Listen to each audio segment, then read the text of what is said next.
충만하게 하시고 그를 만물 위에 교회의 머리로 주셨느니라. 교회는 그의 몸이니 만물 안에서 만물을 충만케 하시는 자의 충만이니라. 아멘. 지난주에 우리들은 추수감사절을 보냈습니다. 추수감사절의 기쁨이 아직까지도 우리들의 가운데 있는 것 같습니다. 그래서 우리가 사진도 다 찍었는데요. 혹시 교회 홈페이지에 올려진 사진 보신 분 계신가요? 보신 분 계시고 안 보신 분 계시고, 우리가 한쪽에는 우리에게 주신 성례와 성찬, 그 다음에 우리에게 주신 또 감사의 어떤 형상을 우리가 열매를 이렇게 해서 이렇게 우리가 같이 누릴 수 있었습니다. 그리고 나서 또 우리 장로님이 기도해 주신 대로 우리가 이제 아직 한 해가 다시 시작되진 않았지만 다음번 추수감사 때까지, 추수감사절은 늘 11월 셋째 주에 이게 항상 정해져 있습니다. 그러니까 2013년 11월 셋째 주에 더 큰 것을 가져올 수 있게 해달라고. 과일을 더 가져온다는 말이 아니겠죠. 더 기쁨을 가지고 더 감사를 가지고, 우리가 또 건축을 위해서 기도하고 있는데 내년 이맘때는 건축도 이루어질 줄 믿습니다. 자, 이러한 감사를 가지고 시작할 때 우리 마음에 소망이 생깁니다. 감사가 되지 않으면 이건 밑 빠진 독이에요. 아무리 부어줘도 감사가 안 되면 그것은 변화되지 않습니다. 여러분의 자녀에게 여러분들이 감사를 가르치지 않고 퍼준다라고 할 때 여러분이 하는 모든 것은 다 빠져버리는 것입니다. 나중엔 그게 당연한 줄 알아요. 원래 부모는 그런 줄 안다니까요. 그러나 감사할 줄 아는 걸 가르쳐 보십시오. 어머니 밥 차려주셔서 감사합니다. 아버지 용돈 주셔서 감사합니다. 선물 사주면 선물에 대해서 감사합니다. 그러면 이 감사가 쌓이게 되는 것입니다. 이건 전혀 다른 원리에 더 쌓아주면 이게 막힐 것 같으신가요? 천만에. 인간의 욕심은 그것들을 다 버려버립니다. 그래서 나중에는 내가 이걸 받기에 아주 마땅한 사람, 합당한 사람, 오히려 나한테 더 해줄 게 없나? 이렇게 생각하게 되어 있어요. 그래서 퍼주는 것과 담게 하는 것과 막는 것은 전혀 다른 문제입니다. 그래서 우리가 감사하는 것을, 감사하는 것도 우리가 배워야 됩니다. 이거 감사해야 되는구나. 더 부어주셔야 제가 감사하겠습니다. 천만에 더 부어줘야 이게 막히는 게 아니거든요. 부어주면 부어줄수록 뻥뻥 뚫려요. 나쁜 건 잘 막혀요. 머리카락, 하수구들 보십시오. 하수구 같아. 이 머리카락 같은 건 잘 막혀요. 나쁜 거는 잘 막혀요. 그래서 그런 것들은 하나님의 관계에 거리가 생기게 합니다. 좋은 거는 일이 잘 되고 가정이 화목하고 몸이 건강하고, 그러면 더 생기면 생길수록 하나님과 더 멀어지지, 그런 것들이 생긴다고 해서 하나님 감사합니다, 제가 어떻게 하면 하나님께 그것을 갚을 수 있을까, 이렇게 넘치지 않는 것입니다. 그래서 이것은 우리가 추수감사절 때나 혹은 또 감사가 필요할 때 그때 배워야 되는 것입니다. 그리고 이렇게 배우기 시작해서 그래, 감사해야 되는구나. 지금까지 뭐가 됐든지 간에 감사해야 되는구나. 우리가 살아있는 것에 대해서 감사해야 되는구나.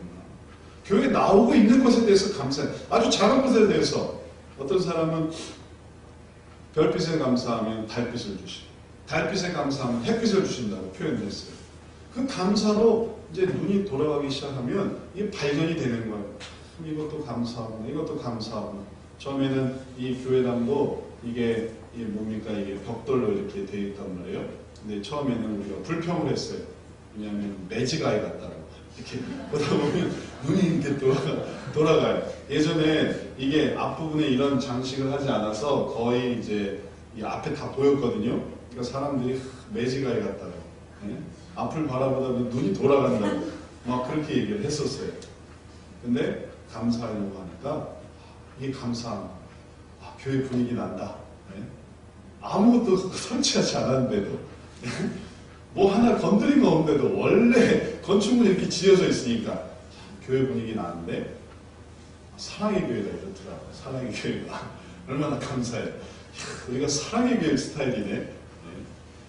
감사하기 시작하면 내가 여기 있는 것도 감사하고 우리 남편이 이런 것도 감사하고 우리 아내가 이런 것도 감사하고 감사하려고 하면 교회도 왜 교회가 지혜할까? 이거 감사하지 않으려고 하면 이거 한도 끝도 없습니다. 그러나 감사하려고 하면 지혜하라, 조용하네, 따뜻하네, 그리고 또 시끄럽지 않네, 그리고 우리가 말하는 게 밖으로 나가지 않네, 감사하네. 그러면 이제 그 감사 속에 하나하나씩 쌓이는 것입니다. 그럼 하나님은 또 무럭무럭 이렇게 부어주세요. 그럼 이게 차곡차곡 쌓이게 되는 것입니다. 이 모든 것들이 이제 그 다음에 충만을 향해 나아가고 있습니다. 감사 속에서 이제 충만이 시작되는 겁니다. 감사가 안 되면 아무리 부으셔도 다 빠져나가지만 감사가 되면 딱 막히기 시작하고 그 다음에 조금씩 욕조에 물이 차듯이 욕조에 마개를 막아야죠. 마개를 막아야 물이 차죠. 세수를 하려고 해도 세면대에 마개를 막아야 물이 차죠. 그러지 않고 흐르는 물에 세수를 하려고 하면 그건 물이 많이 낭비가 되는 거예요. 요즘 물 걱정하지 않으니까 그렇게도 하지만 어려웠을 때는 물 봐가지고 퍼서 이렇게 담아서 했던 거예요. 마개를 막아야 됐던 거예요. 이제 우리가 신앙의 충만을 위해서, 이 은혜의 충만을 위해서 우리가 마개를 막고 감사를 가지고 하려고 할 때 이 충만을 가지고 뭘 해야 할 것인가? 가장 중요하게 해야 되는 건 뭐냐면 신앙의 발전이 이루어야 됩니다. 우리 따라서 해봅시다. 우리 어린아이들처럼 신앙의 발전을 이루어야 한다. 신앙의 발전을 이루어야 한다. 신앙의 발전을 이루어야 한다. 신앙의 발전을 이루어야 한다. 아주 중요한 얘기입니다. 삶의 발전을 이루려고 해보십시오. 내가 은혜 많이 받아서 삶의 발전을 하려고 한다면 어떤 일이 일어나냐면은 교만한 사람이 됩니다. 사실 세속적인 사람들이 다 거기에 관심이 있어요. 예전에 저도 기억나지만 제가 어떤 친구를 전도하려고 했습니다. 학생 때. 그러니까 이 친구가 대뜸 하는 말이 야 그러면 내가 이번 시험에 전교 5등 안에 들게 해주라. 그럼 내가 교회 나가줄게. 그렇게 얘기를 하는 거예요. 어떻게 해서 머리가 비상해 하나님의 능력이 있다는 거 어떻게 들어서 알아가지고 하나님이 그런 걸 또 해주실 수 있으라고 생각을 하나 봐요. 그러나 그러한 삶의 발전, 공부를 더 잘하게 되고요, 돈도 많이 벌게 되고, 연봉이 높아지게 되고요, 내가 뜻하는 대로 척척척 이루게 되고요, 그렇게 해서 내가 하나님을 믿으려고 한다면 그것은 삶에는 발전이 이루어질 수 있을지는 모르지만 신앙에는 발전이 이루어지지 않는 것입니다. 그래서 들어갈 때랑 나갈 때랑 다른 거예요. 시작할 때는 그렇게 했죠. 시작할 때는 그걸 원했습니다. 그러나 그게 이루어지고 나면 그 다음에는 다시 원상태로 돌아가는 거예요. 목표가 신앙의 발전이 아니었으니까. 목표가 삶의 발전이었지. 내 생각이 공부 잘하는 것에 있고 돈 많이 버는 것에 있고 세상에서 머리가 되고 꼬리가 되지 않는 것에 있다 보니까 그게 이루어지면 그런 것이 전혀 없는 교회에 마음이 가지 않는 것입니다. 그걸 이룬 그것을 누리고 싶은 거예요. 계속 바빠지는 겁니다. 돈이 많아졌으니 돈을 써야 되겠죠. 공부를 더 잘하게 됐으니 그 공부 잘하는 걸 유지해야 되겠죠. 그리고 건강해졌으니 이 건강한 몸으로 움직여야 되겠죠. 그 잠이 어디겠습니까? 그게 삶이란 말이에요. 그게 삶의 발전이 되면 될수록 삶으로 들어갈 수밖에 없는 거예요. 그게 목표입니다. 그러한 사람이 세속화되고 그러한 사람이 하나님을 멀리하게 되고 그러다 보면 하나님의 원수가 되고 그러다 보면 하나님의 대적이 되고 하나님의 심판받는 사람이 되는 것입니다. 그래서 우리의 목적은 모든 충만과 채워짐과 은혜 속에서 되어져야 하는 모든 것은 뭐냐면 신앙이에요. 신앙. 이 신앙이 되어지지 않으면 삶에 무의미해집니다. 잘 돼도 무의미해집니다. 그러나 신앙이 되면 잘 되는 삶도 가치가 있는 거예요. 신앙도 좋고 삶 속에서도 풍성한 사람 얼마나 훌륭합니까? 그리고 신앙이 되면 삶도 바꿔나갈 수가 있어요. 신앙이 그것을 압도해 버리는 것입니다. 그러니까 먼저가 신앙인 것이에요. 이러한 신앙의 충만은 계속 필요합니다. 우리가 이제 몸의 발전, 몸의 성장이 어렸을 때만 이루어지는 게 아닙니다. 어렸을 땐 진짜 이거 자고 나면 애가 달라져요. 우리도 저희 둘째가 있지만 자고 나면 애가 좀 커져 있어요. 자고 나면 말이 틀려져요. 자고 나면 표현이 달라져요. 그러니까 이게 한순간이구나. 자는 게 벌써 작년 이맘때는 그저 어버버버 하던 애가 이제 요맘때는 막 그냥 말이 청산유수가 된 거예요. 그때만 어떤 성장이 필요한 것일까요? 계속 성장해야죠. 또 큰 애가 있는 거예요. 큰 애는 이제 중학생인데 이 중학생애도 계속 커야 됩니다. 계속 자라야 됩니다. 계속 지식을 막 주입받고 있어요. 그것을 감당할 수 있도록. 그럼 그것이 전부일까요? 여러분 중에 어떤 자녀는 대학생이에요. 대학생 자녀예요. 이제 잘할 필요가 없을까요? 아니요. 더 자라나야 됩니다. 사회의 일원이 돼야죠. 직장 생활을 위해서 취직도 해야 되고 또 직장 내에서 또 위치도 가져야 되고 계속 자라나야 됩니다. 그럼 이제 다 자랐어요. 나는 이제 성인이에요. 그럼 이제 자라날 필요가 없을까요? 이것은 계속 진행돼야 되는 것입니다. 물론 우리가 일반적으로 인간의 발달을 이렇게 높아졌다가 그 다음에 이제 퇴화하는 것으로 보고는 있지만 그것은 세속적인 일반 심리학과 일반 이제 그런 어떤 인체와 관련된 것에서의 문제지 인간에게 있어서 또 영적인 부분에 있어서 이것은 계속 자라나는 것입니다. 작년이 됐는데 애가 애처럼 군다면 그는 정상입니까? 정상이지 않습니까? 아니 나이가 그만큼 들었으면 희생할 줄도 알고 봉사할 줄도 알아야 되는데 아직도 자기 뭐 재밌는 거 없나 자기의 뭔가 행복을 찾아서 지금 나이가 40대 50대입니다. 뭔가 어떤 하나님의 주신 이 모든 것들을 통해서 하나님의 일을 정말 잘 이루어야 될 것을 생각하는 게 아니라 아직도 그 나이에 젊을 때를 생각하고 어렸을 때를 생각해서 재미를 쫓아다니고 또 유익을 쫓아다니고 그것을 쫓아다닌다면 그러면 그 피해는 다 누가 받냐면 그 자녀들이 받는 거예요. 좀 변해야 되거든요. 그래서 그 삶 속에 더 희생과 헌신이 나타나야 돼요. 그럼 이제 노년은 애가 돼도 되는 건가요? 원래 그런 건가요? 예? 노년은 다 애기예요? 그래서 자기 하고 싶은 대로 해야 되고 징징거려야 되고 그리고 그걸 안 해주면 투정하는 게 그게 노인입니까? 아니에요. 노인은 모든 인생의 지혜가 종합되어 있습니다. 모든 신앙의 결정체 하나님이 보여주시는 그 나라가 그 앞에 있지 않습니까? 그래서 요셉이 죽을 때는 달랐습니다. 야곱이 죽을 때는 달랐어요. 그들이 죽어가면서 혹은 이제 곧 내가 하나님 나라로 갈 거다 하면서 내 뭐 먹을 것도 챙겨라 뭐 이거 이렇게 해라 이렇게 하지 않았습니다. 정말 성경 속에서의 노인의 모습은 제가 가지고 있는 하나님의 모든 관계를 가지고 축복해 주는 거예요. 그리고 놀랍게도 그게 다 이루어져요. 왜냐하면 하나님을 1, 20년 안 사람과 하나님을 8, 90년 안 사람은 이 신앙의 이 깊이가 다른 거야. 하나님이 그걸 다르게 생각하시는 거예요. 지금 10대, 20대가 막 눈물 흘리고 펄쩍펄쩍 뛰면서 하나님을 알았다도 그 고작 10년을 아는 것뿐이에요. 그러나 80세, 90세 하나님을 아는 분들은 이걸 8, 90년 하나님을 알았거든요. 그러니 그 사람이 손을 잡고 하나님 이 사람 믿게 해주세요. 하나님 이 사람에게 축복해 주세요. 하나님이 그 기도를 들으시지 않겠습니까? 그러니 계속해서 죽을 때까지 죽을 때 더욱더 진실해지고 죽을 때 더욱더 하나님과 은혜로 교제하게 된다는 걸 안다면 신앙의 성장은 끊임이 없는 것입니다. 계속되는 것이고 발전되는 것입니다. 끝까지 가는 것입니다. 오늘 이러한 원리를 성경 말씀에서 에베소 교인들에게 대해서 사도 바울이 말하고 있습니다. 그 시작은 우리가 추수감사절에 했던 그 이야기와 동일해요. 자, 오늘 말씀의 시작은 16절 감사하고 있습니다. 내가 너희를 인하여 감사하기를 마지 아니하고 내가 기도할 때 너희를 말하라. 이 에베소 교인들이 어땠는지 우리는 잘 알 수 없습니다. 에베소서가 있을 뿐이지 에베소 교인의 역사가 있는 건 아닙니다. 어쩌면 그 에베소 교인들은 믿은 지 얼마 안 됐을 수도 있습니다.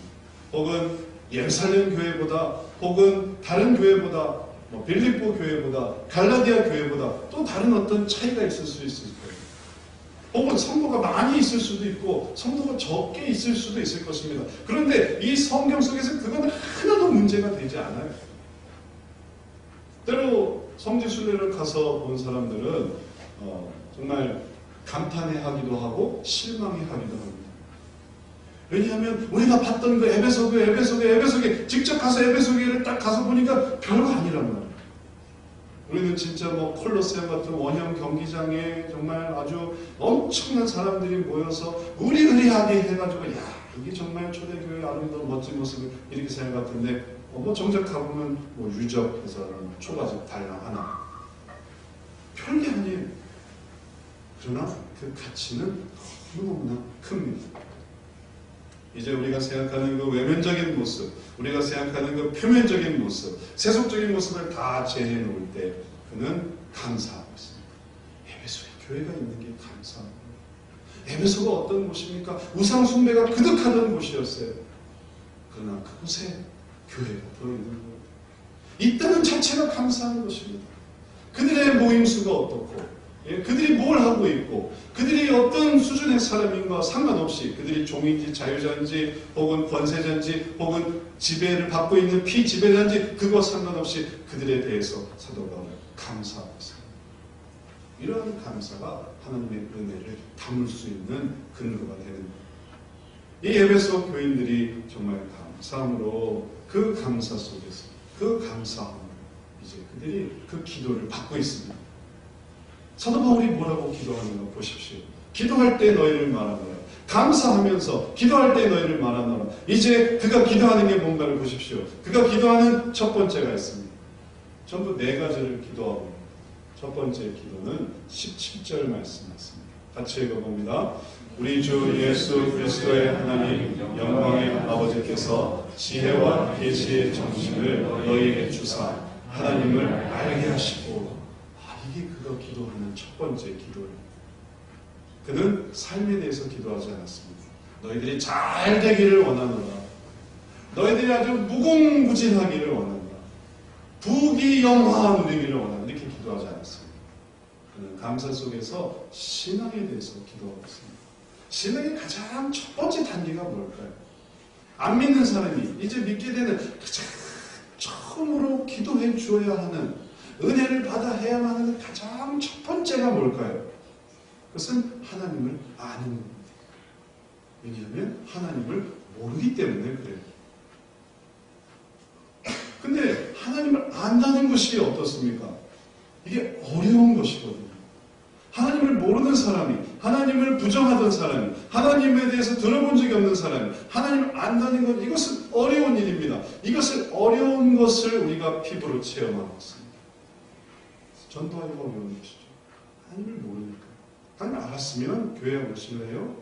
제가 전에도 교회 다녔고요. 제가 당신 교회 한번 나오겠습니다. 이게 쉬웠을 거예요. 하나님을 아는 것이 어렵기 때문에 난 하나님 나 모르는데요. 나는 불교인데요. 나는 천주교인데요. 나는 무교인데요. 나는 하나님 모르는데 내가 왜 거기 가겠습니까? 하나님을 알라고. 하나님을 알면 좋습니다. 하나님을 오셔서 하나님을 좀 알아보세요. 아니요, 싫습니다. 내가 그분이 나를 어떻게 할 줄 알고, 그분이 나를 잡아먹을지도 모르고, 그분이 나를 망가뜨릴지도 모르고, 또 내가 그분한테 가서 머리를 숙이는 건 싫습니다. 난 또 그런 분은 인정도 안 해요. 그런 분이 있다는 것 자체를 나는 부정하고 있어요. 그러니 그런 하나님을 안다는 건 매우 어려운 일이죠. 그래서 기도하는 것입니다. 그게 쉬웠으면 기도할 필요 없어요. 밥 잘 먹게 해달라고 기도하는 사람이 있습니까? 잘 걸을 수 있게 해달라고 기도하는 사람이 있습니까? 잠 잘 자게 해달라고 기도하는 사람이 있습니까? 그게 안 되면 기도하겠죠.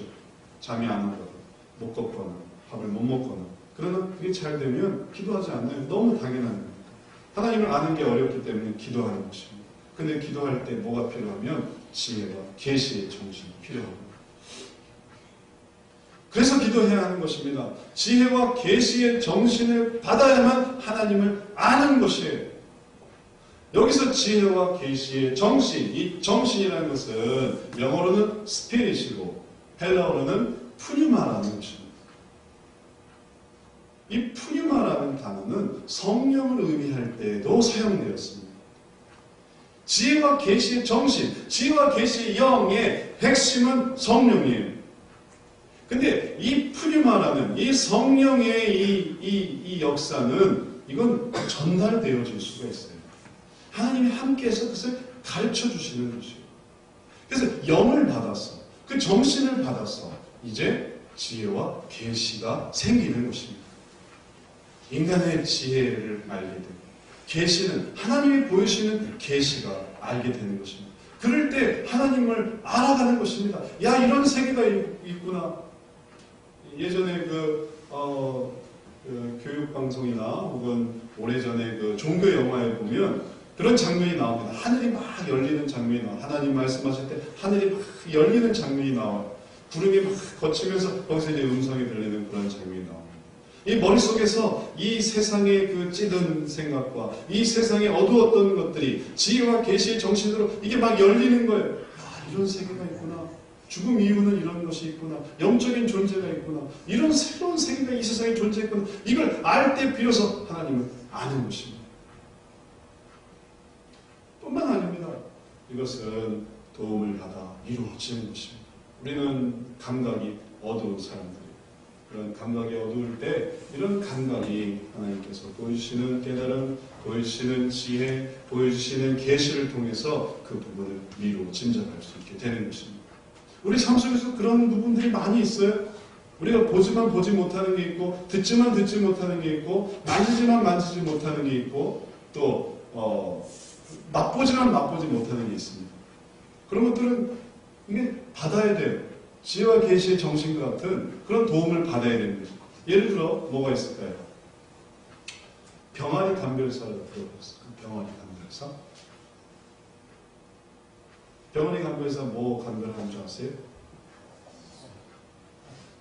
장로님, 병아리 감별사 뭐 하는 거예요? 맞아요. 암수를 구별하는 거예요. 근데 그게 참 신기하게 보통 사람은 그걸 구별을 못한다는 거예요. 아무리 뒤져봐도 이게 암컷인지 수컷인지를 구별을 못한대요. 이건 교육받은 사람만 할 수 있다는 거예요. 내가 멀쩡히 보는데도 이 병아리 이게 암컷인지 수컷인지를 구별하지 못하는 이게 말이나 됩니까? 근데 정말 그렇다는 거예요. 그래서 이걸 교육을 받아야 돼요. 그래서 자격증도 따요. 이 자격증을 따면 이제 돌아다니면서 암컷, 수컷, 암컷, 수컷 하면서 이제 돈을 버는 거예요. 병아리 감별사. 보지만 보지 못하는데 교육을 받으면 그땐 보이는 거예요. 이건 암컷이에요. 이건 수컷이에요. 눈으로 뻔히 보이지만 우리 삶에 그런 게 있습니다. 또 뭐가 있을까요? 듣는 것을 한번 생각해 보세요. 이번에도 이제 피아노를 이렇게 이제 이전을 해가지고 와서 했는데 이걸 하면 뭐가 또 따라온 줄 아세요? 피아노 옮기면 네? 사람 와서 그걸 뭐 한다고 해요? 조율을 해요. 아니 이동은 하겠는데 조율을 못하는 거예요. 음을 못 맞추는 거예요. 하다못해 기타도 음을 못 맞추는 거예요. 분명히 듣기는 들어요. 내 귀로 뻔히 들어요. 근데 그 뜻이 무슨 뜻인지 알 수가 없는 거예요. 그 진동수가 맞춰져 있지 않은 거예요. 그러나 이걸 하는 사람이 있습니다. 다른 사람들이죠. 특별한 사람들. 그래서 그 사람들이 이음과 이음을 맞춰보고 저음과 저음을 맞춰보고 그 기준에서 또 계속 그 화음을 만들어내는 것입니다. 조율성. 맛은 어떻습니까? 맛을 보는 사람들이 있어요. 와인 감별사. 우리는 술을 안 먹지만 술을 많이 마시는 사람들은 이 와인이 무슨 와인인가, 몇 년산인가, 어디서 나왔는가 이런 것들 다 기억을 하는 거예요. 혹은 촉각에 대해서도 전문가들이 있습니다. 마사지 하는 사람. 저도 이렇게 마사지를 잘 못해요. 이렇게 당신은 마사지를 못하냐고. 맨날 구박을 받아요. 근데 전 잘 모르겠어요. 만져도 이게 뭐가 뭔지 잘 모르겠어요. 이걸 어떻게 누르는지 잘 모르겠어요. 그러나 어떤 사람은 그걸 딱 알아요. 이건 이건 근육 중에 뭐고. 이걸 느낌이 있는 거예요. 그 사람은 그 느낌을 갖고 태어났습니까? 그 느낌을 갖고 태어났어요? 그 느낌을 갖고 태어났습니까? 그걸 배웠죠. 하나님을 알고 태어난 사람이 세상에 어디 있습니까? 이거 배우는 거예요. 기도하는 겁니다. 그래서 사도 바울은 것을 기도하고 있습니다. 너희가 지혜와 계시의 정신을 하나님을 알게 되기를. 그 다음에 그는 또 기도합니다. 두 번째 기도에 지금부터는 좀 빨리 하겠습니다. 그 다음 기도는 마음 눈을 밝히사 그의 부르심의 소망이 무엇입니까? 따라서 해보세요. 마음 눈. 마음 눈. 마음 눈. 마음 눈이 생겨야 돼요. 하나님을 알게 되면 그 다음에 마음 눈이 생깁니다. 마음 눈이라는 게 있네요. 성경에 나와 있는 단어입니다. 마음 눈. 마음 눈이 열려야 주님이 절 부르셨군요. 그게 되는 거예요. 마음 눈이 밝혀져 있지 않으면 그 하나님을 알겠는데 그분이 나를 불렀다라는 게 믿어지지 않는 거예요. 나를 딱 지적해서 불렀다라는 게 이게 받아들여지지 않는 거예요. 그러나 마음 눈을 뜨게 되면 나를 보시는 그분을 보게 됩니다. 주님이 나를 주목해서 보고 계셨구나. 나를 부르셨구나. 나를 찍어서 부른 것이구나. 내가 따라온 게 아니구나. 나를 부른 거구나. 그게 마음 눈을 뜨면 알게 되는 것입니다. 발전된 것이죠. 하나님을 아는 것에서 그 부르심의 소망을 알게 된 것은 내가 나를 부르셨구나. 나를 부르신 것은 주님의 놀라운 계획이 있구나. 그리고 그 부르심은 끝나지 않을 것이구나 라는 것이 발전되어집니다. 이게 끝입니까? 이제 마음 눈까지 돼서 부르심의 소망을 알게 됐으면 이제 다 끝인가요? 그럼 기도할 필요가 없습니까? 아닙니다. 사도 바울은 계속 기도하고 있습니다. 세 번째 그가 기도하는 것은 무엇입니까?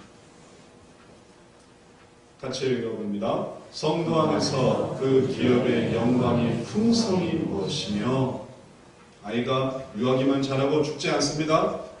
청소년기가 돼서 죽지 않습니다. 그는 장년이 되는 것입니다. 청년이 되어집니다. 장성하게 됩니다. 이제 하나님을 알고 마음 눈이 밝혀져서 내 부르심의 소망이 뭔지를 알면 그 다음 단계는 뭐냐면 그 기업의 영광의 풍성이 무엇인지를 깨닫습니다. 그런데 이 풍성은 어디서 알게 되나요? 어디서 알게 된다고 되어 있습니까? 성도 안에서 아는 거예요. 성도 안에서 아는 거예요. 성도 밖에서 아는 게 아닌 거예요.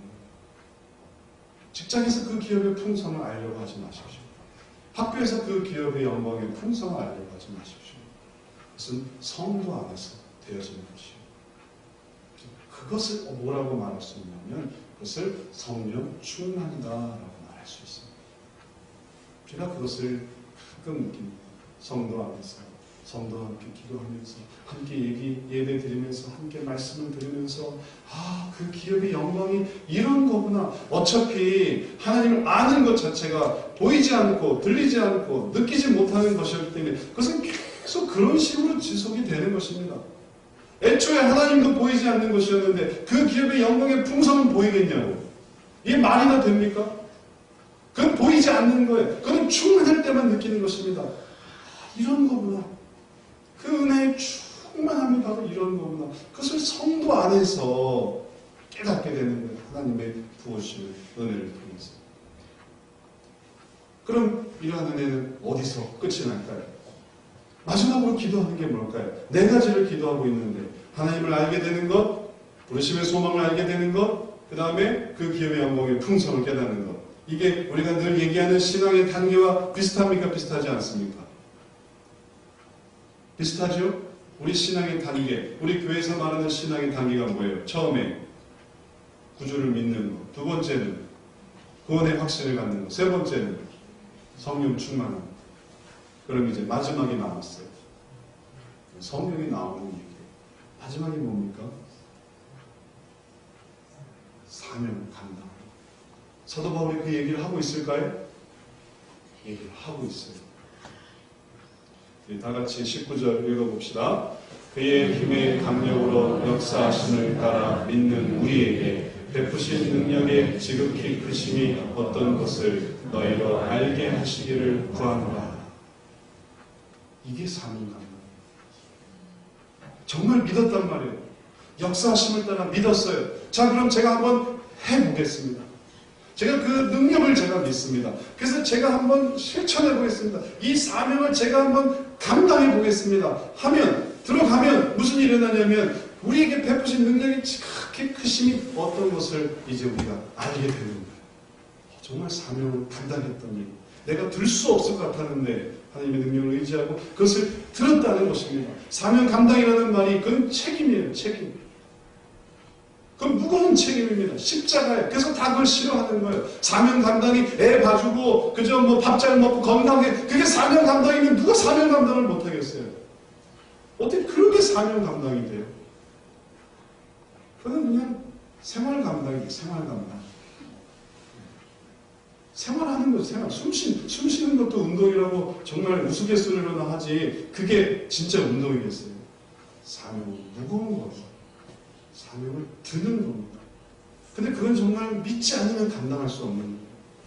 애초에 교회를 시작할 때부터, 교회를 진행할 때부터, 교회를 해나가는 그 모든 과정들이, 또 하나님의 일을 뭔가를 맡아서 선교를 시작하고 그 선교를 진행하고 선교를 지속하는 그 모든 일들이, 전도를 시작하고 전도를 진행하고 전도를 지속하는 그 모든 일들이, 그건 다 무거운 짐이에요.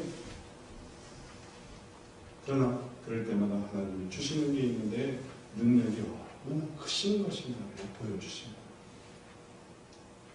그걸 경험해 보는 거예요. 정말 하나님 하시는구나. 힘들었지만 그걸 하시는구나. 내가 그걸 못할 것 같았는데 그게 되는구나. 그러니 그 단계는 하나님 아는 단계가 다른구나. 이건 제가 경험해 본 진리랍니다. 정말 하나님의 능력을 베풀어 주시는 것이었습니다. 그리고 사도 바울이 그걸 기도하고 있습니다. 그런 신앙의 발전, 그런 신앙의 충만이 있기를 기도하고 있습니다. 정말로 그 기도에 따라서 우리들은 정말 신앙생활의 충만을 누리기를 원합니다.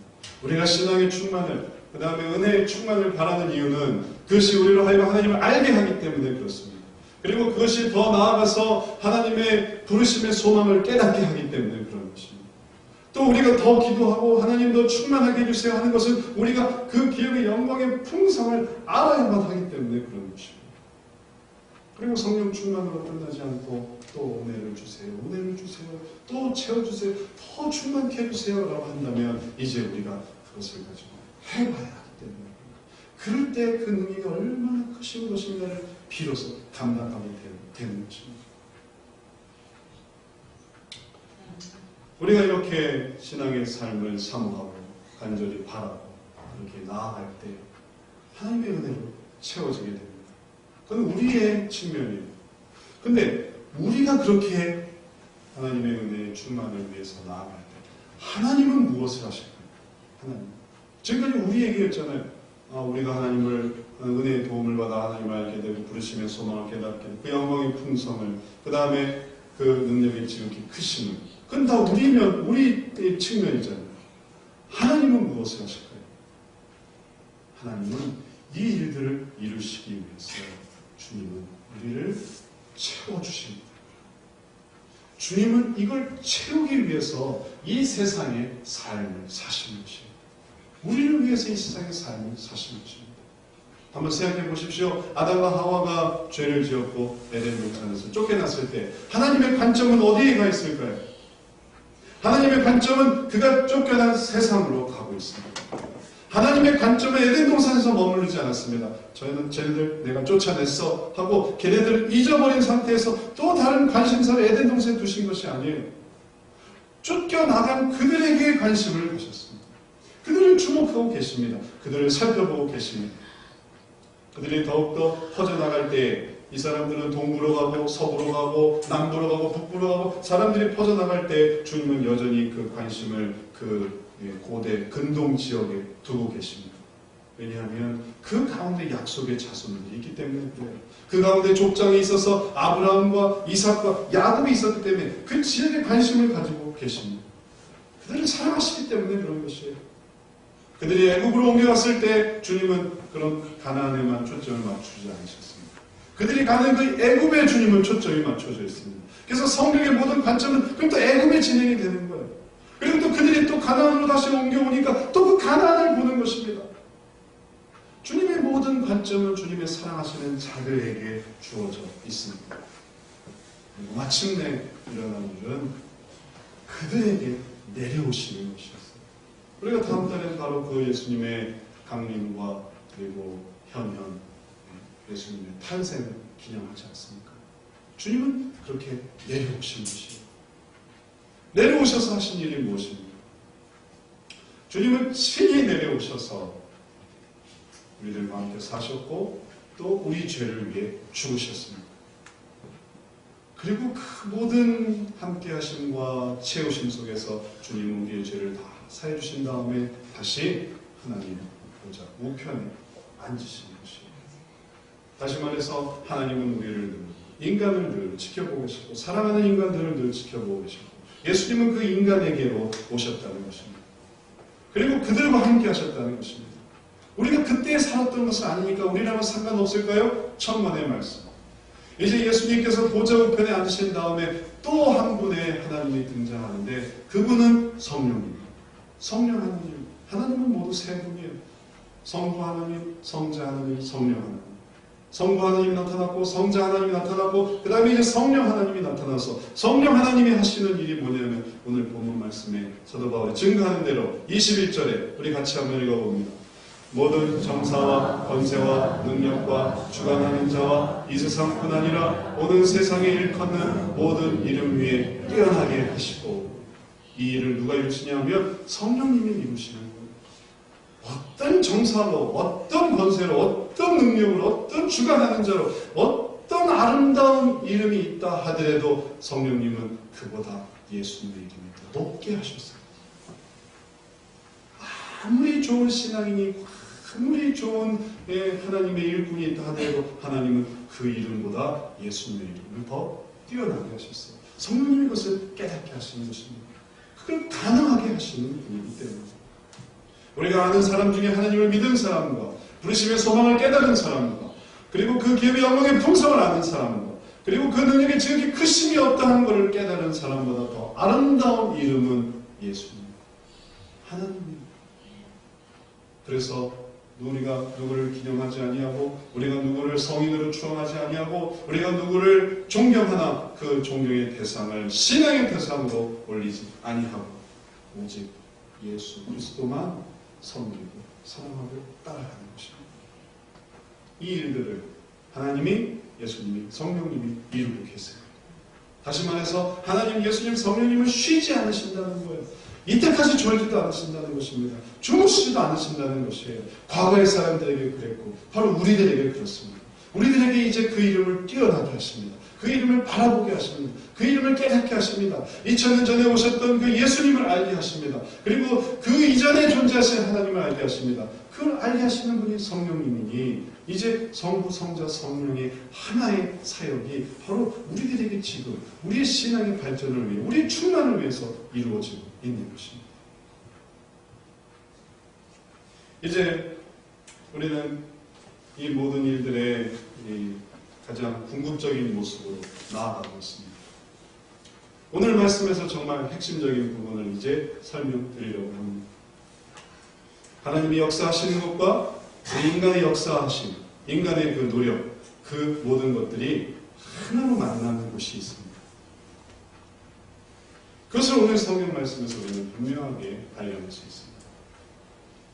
하나님이 보이시는, 예수님이 보이시는 그 모든 삶의 궁극적인 도우심, 그리고 인간이 가질 수 있는 모든 신앙 발달의 그 모든 노력과 애씀과 그 결과가 하나로 만나는 곳이 있는데 그게 바로 교회라는 것이에요. 그걸 교회로 주님이 정해놓은 것입니다. 그 말씀을 우리가 오늘 본문 중에서 깨닫게 됩니다. 22절 같이 한번 읽습니다. 또 만물을 그 발 아래 복종하게 하시고 그를 만물 위에